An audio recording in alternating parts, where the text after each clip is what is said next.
ಯಾರಾದ್ರೂ ಸಹಾಯ ಮಾಡಕ್ ಬಂದ್ರ ಅಥವಾ ಮಾಕಾಳಮ್ಮ ಬಂದ್ಲ? ಭಕ್ತಿಯಿಂದ ಕೇಳ್ಕೊಂಡಾಗ ಅವಳೇ ಬರ್ಬೇಕು ಅಂತ ಏನಿಲ್ಲ, ಅವಳ ಸೈನ್ಯ ಬಂದ್ರೆ ಸಾಕು.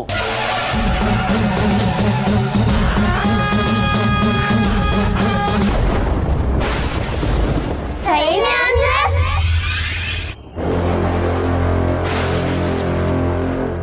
ಸೈನ್ಯ ಅಂದ್ರೆ ಆದಿಶಕ್ತಿ ಸೈನ್ಯ,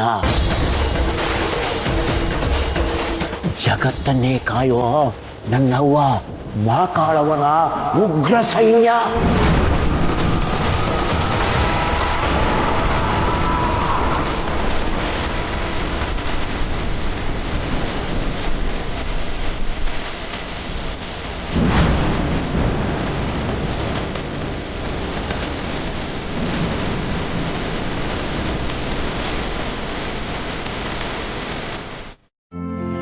ಹಿಂದೆ ಡೌನ್ಲೋಡ್ ಮಾಡಿ ಮತ್ತು ನಿಮ್ಮ ನೆಚ್ಚಿನ ಶೋಗಳನ್ನ ಆನಂದಿಸಿ.